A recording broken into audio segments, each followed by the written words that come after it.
मैं जा रहा हूँ भारत को अपना गुलाम बनाने। मैं हिंदुस्तान के दोगलों के साथ मिलकर हिंदुस्तान पे ही राज करूंगा। तो चैनल को सब्सक्राइब कर लीजिए और वीडियो को पूरा देखें। इतिहास के पन्ने अक्सर शाही स्याही से नहीं बल्कि आम लोगों के खून और राजाओं की लालच से लिखे जाते हैं। भारत के गुलाम बनने की कहानी भी किसी एक दिन की घटना नहीं थी। यह एक ऐसा लंबा ड्रामा था जिसकी पटकथा हमारे अपने ही लोगों के विश्वासघात और विदेशी ताकतों की भूख ने लिखी थी। कहानी शुरू होती है भारत से हजारों किलोमीटर दूर मध्य एशिया की कड़ाके की ठंड में। तारीख थी 14 फरवरी 1483 जब फरगाना आज का उज्बेकिस्तान में एक ऐसे बच्चे का जन्म हुआ जिसका नाम था जहीरुद्दीन मोहम्मद बाबर। लेकिन नाम भारी भरकम होने से किस्मत भारी नहीं होती। बाबर की हालत धोबी का कुत्ता, न घर का न घाट का जैसी थी। वह तैमूर लंका वंशज था और चंगेज खान का खून उसकी रगों में था, लेकिन उसके पास रहने को अपना घर तक नहीं था। कभी वह समरकंद जीतता तो फरगाना हाथ से निकल जाता, फरगाना बचाने जाता तो समरकंद छिन जाता। हालात ये थे कि एक वक्त ऐसा आया जब इल्मत को कोस रहा था, लेकिन बाबर के पास एक चीज थी जो उसे बाकी लुटेरों से अलग बनाती थी, उसकी तोपें और उसकी डायरी। उसे पता था कि काबुल की सूखी रोटियों से पेट नहीं भरेगा। उसकी नजर दक्षिण की ओर थी, उस जमीन पर जिसे दुनिया सोने की चिड़िया कहती थी, हिंदुस्तान। अब जरा कैमरा घुमाते हैं दिल्ली की तरफ। यहाँ लोदी वंश का राज था और सुल्तान की गद्दी पर बैठा था इब्राहिम लोदी। इब्राहिम एक सनकी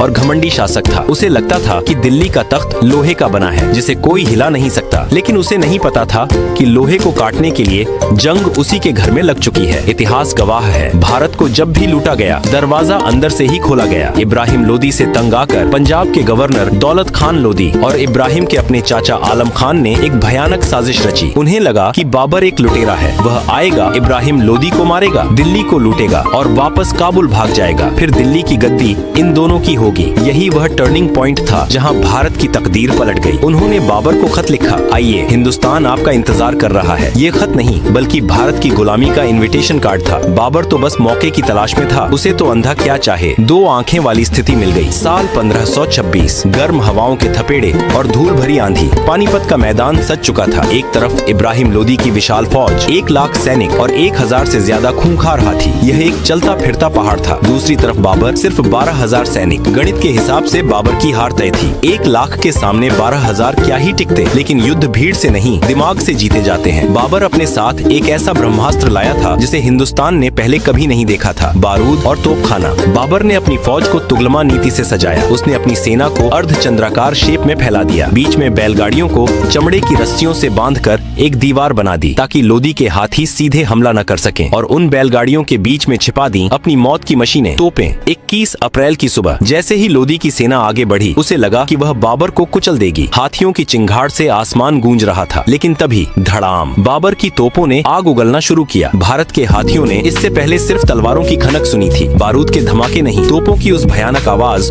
और आग को देखकर लोदी के हाथी अपनी ही सेना पर पलट गए। वे अपने ही सैनिकों को पैरों तले रौंदने लगे। लोदी की 1 लाख की भीड़ में भगदड़ मच गई। जो हाथी लोदी की ताकत थे वही उसकी कमजोरी बन गए। दोपहर होते होते हिंदुस्तान का सुल्तान इब्राहिम लोदी मारा गया। उसकी लाश के साथ ही दिल्ली सल्तनत का अंत हो गया। युद्ध जीतने के बाद बाबर ने खजाना खोल दिया। उसने अपने हर सैनिक को, यहाँ तक कि काबुल की जनता को भी चांदी के सिक्के बंटवाए। लोगों ने खुश होकर उसे कलंदर की उपाधि दी। दौलत खान लोदी और राणा सांगा, जिन्होंने सोचा था कि बाबर लूटकर चला जाएगा, अब बाबर के जाने का इंतजार कर रहे थे। लेकिन बाबर ने दिल्ली के तख्त पर बैठकर मुस्कुराते हुए ऐलान कर दिया, अब काबुल की गरीबी और ठंड में वापस जाने का मेरा कोई इरादा नहीं है। यह हिंदुस्तान अब मेरा है। यह सुनते ही भारत के राजाओं के पैरों तले जमीन खिसक गई। उन्होंने अनजाने में एक ऐसे मेहमान को घर बुला लिया था जिसने अब घर पर ही कब्जा कर लिया था। बाबर ने बड़ी मेहनत से भारत में मुगलों का तंबू गाड़ा था, लेकिन उसे क्या पता था कि उसका अपना ही बेटा उस तंबू की रस्सियां ढीली कर देगा। साल 1530 में बाबर की मौत हो गई और दिल्ली की गद्दी पर बैठा उसका 23 साल का बेटा नसीरुद्दीन हुमायूं। नाम का मतलब होता है भाग्यशाली, लेकिन इतिहास गवाह है कि मुगल सल्तनत में इससे ज्यादा बदनसीब बादशाह शायद ही कोई दूसरा हुआ हो। हुमायूं एक अच्छा इंसान था, लेकिन एक बुरा राजा। राजा को शेर जैसा होना चाहिए, लेकिन हुमायूं गाय जैसा था। उसने अपने पिता की आखिरी इच्छा का पालन करते हुए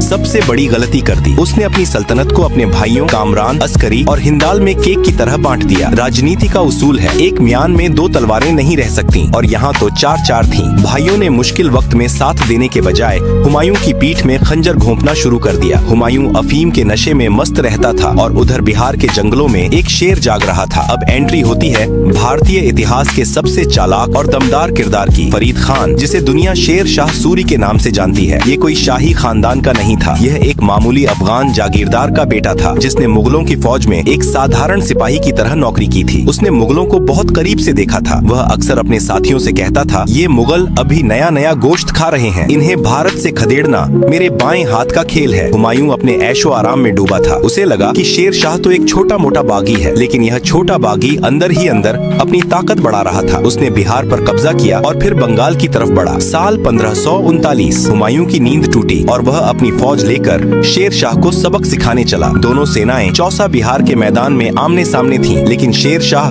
सूर्य लोमड़ी जैसा चालाक था। उसने हुमायूं पर तुरंत हमला नहीं किया, वह इंतजार करता रहा बारिश का। जैसे ही बरसात शुरू हुई, मुगलों का कैंप, जो निहायत ही बेवकूफी से नदी के किनारे निचले इलाके में लगाया गया था, पानी में डूबने लगा। उनकी तोपें कीचड़ में फंस गईं, बारूद भीग गया। बस फिर क्या था, शेर शाह ने रात के अंधेरे में भूखे भेड़िए की तरह हमला कर दिया। मुगल सेना गाजर मूली की तरह काटी गई। बादशाह सलामत अपनी जान बचाने के लिए घोड़े समेत गंगा नदी में कूद गए। तैरना आता नहीं था, डूबने ही वाले थे कि एक निजाम नाम के भिश्ती ने उन्हें अपनी मशक हवा भरी हुई चमड़े की थैली के सहारे बचा लिया। सोचिए, जिस मुगल ने भारत को जीतने का दम भरा था, आज उसकी जान एक चमड़े की थैली पर टिकी थी। हुमायूं जान बचाकर आगरा भागा, लेकिन शेर शाह रुकने वाला नहीं था। अगले ही साल 1540 में बिलग्राम कन्नौज में फिर युद्ध हुआ। इस बार हुमायूं के पास न तोपें थीं न हौसला। शेर शाह ने उसे ऐसी पटखनी दी कि हुमायूं को न सिर्फ दिल्ली बल्कि पूरा हिंदुस्तान छोड़कर भागना पड़ा। भारत में मुगल साम्राज्य का दी एंड हो चुका था। 15 साल तक भारत पर शेर शाह सूरी और उसके वंशजों का राज रहा। शेर शाह ने इन 5 सालों में वो काम कर दिखाए जो मुगल 50 साल में नहीं कर पाए। उसने जीटी रोड बनवाई, रुपया चलाया और डाक व्यवस्था सुधारी। इधर हुमायूं की हालत भिखारी जैसी हो गई थी। वह सिंध और राजस्थान के रेगिस्तानों में भटक रहा था। अपने भाइयों के पास मदद मांगने गया तो उन्होंने दरवाजे बंद कर लिए। इसी बदनसीबी और निर्वासन के द्वार में अमरकोट के हिंदू राजा राणा वीरसाल ने मानवता दिखाई और इस मुस्लिम भगोड़े को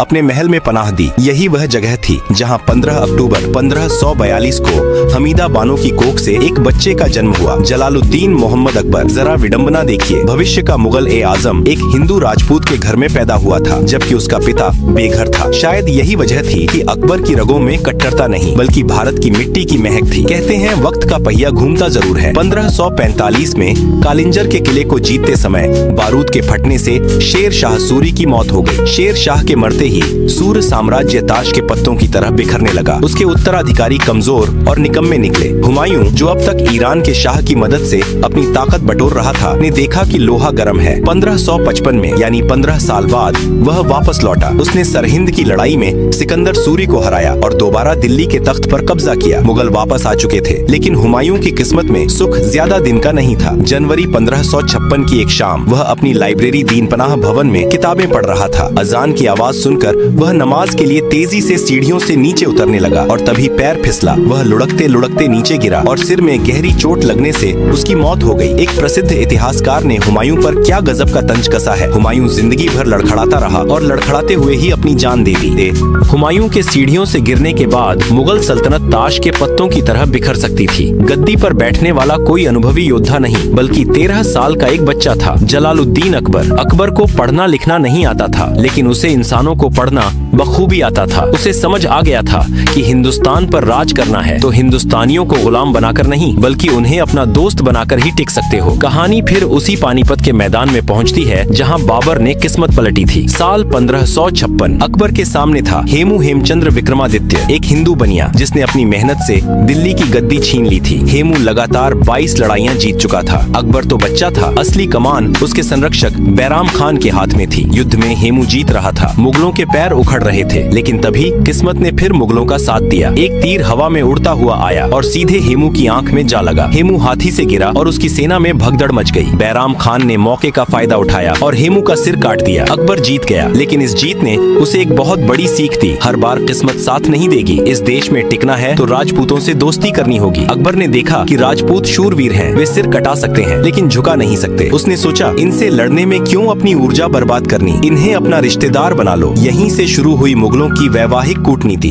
अकबर ने आमिर अजमेर के राजा भारमल की बेटी हरकाबाई जोधाबाई से शादी की। यह सिर्फ एक शादी नहीं थी, यह एक मास्टर स्ट्रोक था। जैसे ही अकबर ने राजपूत राजकुमारी से शादी की, आधे राजपूत तो अपने आप मुगलों के रिश्तेदार बन गए। जो तलवारें मुगलों की गर्दन काटने के लिए उठती थीं, अब वही तलवारें मुगलों की रक्षा के लिए उठने लगीं। अकबर ने राजपूतों को अपनी ढाल बना लिया। मान सिंह जैसे योद्धा अब मुगलों के सेनापति थे। अकबर ने जजिया कर हटाया, हिंदुओं को ऊंचे पद दिए और सुलह ए कुल की नीति अपनाई। लोग कहने लगे मुगल तो परदेसी थे, लेकिन अकबर तो अपना लगता है। बस यही वो सॉफ्ट पावर थी जिसने भारत को मानसिक रूप से गुलाम बना लिया। 1605 में अकबर की मौत के बाद उसका बेटा सलीम जहांगीर तख्त पर बैठा। इसे सल्तनत चलाने से ज्यादा शौक चित्रकला, शराब और अपनी पत्नी नूरजहां का था। शासन की असली चाबी नूरजहां के पल्लू में बंधी थी। जहांगीर खुद को बहुत बड़ा न्यायप्रिय मानता था। उसने आगरा के किले में सोने की जंजीर-ए अदल लटकवाई थी। किसी को भी दिक्कत हो, घंटी बजाओ, बादशाह खुद आएंगे। लेकिन उसे खबर ही नहीं थी कि उसके साम्राज्य की नींव में दीमक लगनी शुरू हो गई है। 1608 में कैप्टन हॉकिंस और बाद में सर थॉमस रो अंग्रेज उसके दरबार में आए। वे हाथ जोड़कर बोले, हुजूर, हम तो बस छोटे मोटे व्यापारी हैं, थोड़ा मसाला बेचने दीजिए। जहांगीर को लगा कि ये गोरे लोग क्या ही बिगाड़ लेंगे। उसने उन्हें व्यापार करने की इजाजत दे दी, सूरत में फैक्ट्री लगाने की परमिशन। यही वह गलती थी जिसे इतिहास कभी माफ नहीं करेगा। जिस ईस्ट इंडिया कंपनी को जहांगीर ने दुकान खोलने की जगह दी, वो आगे चलकर पूरा मकान भारत ही हड़प लेगी। जहांगीर के बाद 1627 में गद्दी पर आया शाहजहां। इसे इंजीनियर बादशाह कहिए तो गलत नहीं होगा। इसके द्वार में भारत दुनिया का सबसे अमीर देश दिख रहा था। उसने अपनी बेगम मुमताज की याद में ताजमहल बनवाया, दिल्ली में लाल किला खड़ा किया और जामा मस्जिद बनवाई।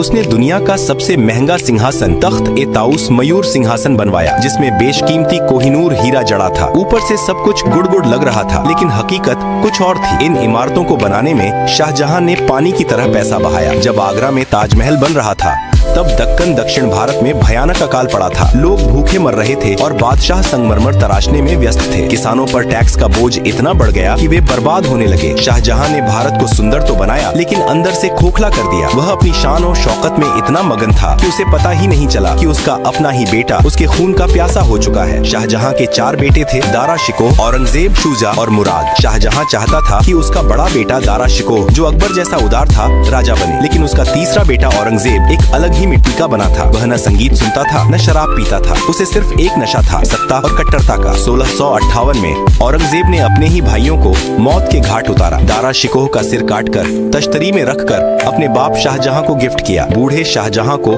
आगरा के किले में कैद कर दिया गया। वही शाहजहां जिसने दुनिया को ताजमहल दिया, अपने आखिरी 8 साल एक छोटी सी खिड़की से ताजमहल को देखते हुए और अपनी किस्मत पर रोते हुए बिताए। शाहजहां की कैद के साथ मुगलों का रोमांस और आर्किटेक्चर वाला दौर खत्म हो चुका था। अब दिल्ली के तख्त पर वो शख्स बैठा था जिसे इतिहास या तो जिंदा पीर कहता है या फिर क्रूर शासक। नाम था मुहिउद्दीन मोहम्मद औरंगजेब। अकबर ने जिन राजपूतों को गले लगाकर भारत को जीता था, औरंगजेब ने उन्हें धक्के मारकर खुद से दूर कर दिया। उसे लगा कि वह तलवार के जोर पर भारत के लोगों का धर्म और दिल दोनों बदल देगा। लेकिन उसे नहीं पता था कि भारत की मिट्टी दबाव में दबती नहीं, बल्कि बागी हो जाती है। औरंगजेब की जिंदगी की सबसे बड़ी गलती थी दक्षिण भारत जाने की जिद। उसे बीजापुर और गोलकुंडा जीतने का नशा था, लेकिन वहाँ सह्याद्री की पहाड़ियों में एक शेर उसका इंतजार कर रहा था, छत्रपति शिवाजी महाराज। शिवाजी के पास मुगलों जैसी लाखों की फौज नहीं थी, लेकिन उनके पास गोरिल्ला युद्ध की तकनीक थी। मारो और भाग जाओ, छिपो और फिर मारो। औरंगजेब ने शिवाजी को पहाड़ी चूहा कहा था, लेकिन यही चूहा मुगलिया सल्तनत की नींव कुतर गया। औरंगजेब अपनी जिंदगी के आखिरी 25 साल दक्षिण भारत में ही फंसा रह गया। वह न तो शिवाजी को हरा पाया, न ही दक्षिण को पूरी तरह जीत पाया। इस चक्कर में उत्तर भारत, दिल्ली, आगरा में उसका कंट्रोल ढीला पड़ गया। खजाना खाली हो गया और सैनिक थककर चूर हो गए। इतिहासकार कहते हैं, स्पेन के नासूर ने नेपोलियन को बर्बाद किया और दक्कन के नासूर ने औरंगजेब को। औरंगजेब ने जजिया कर दोबारा लगा दिया। बनारस का विश्वनाथ मंदिर हो या मथुरा का केशवदेव मंदिर, उसने तुड़वाने में कोई कसर नहीं छोड़ी। इसका नतीजा, जो राजपूत जैसे जसवंत सिंह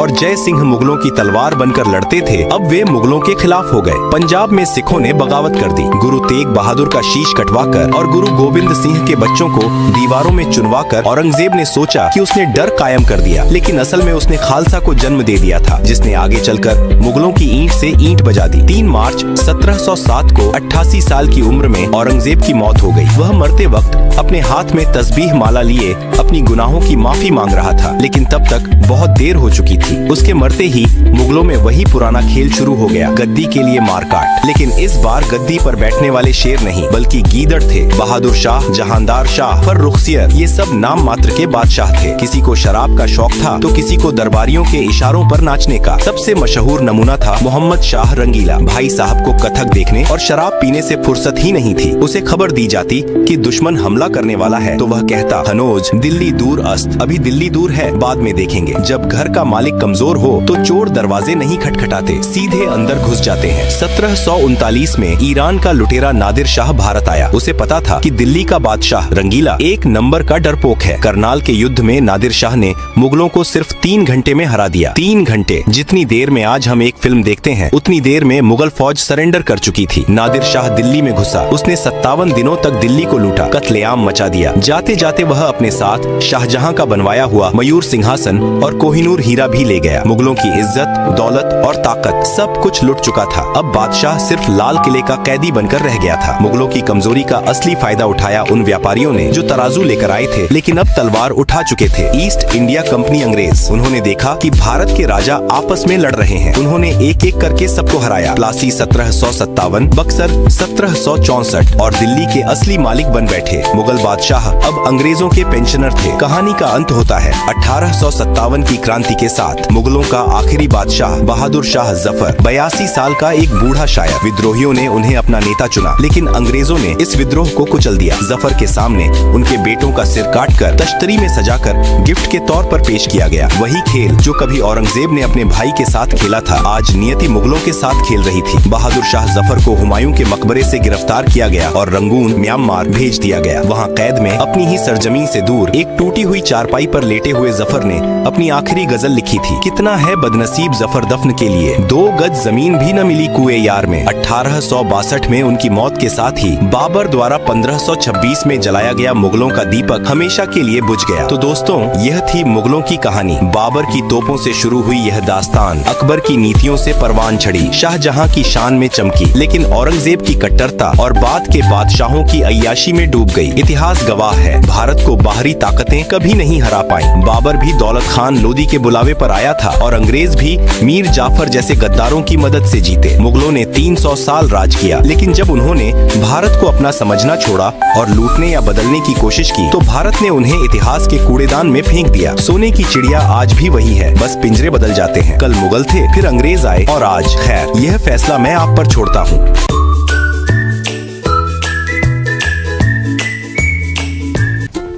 मैं जा रहा हूं भारत को अपना गुलाम बनाने।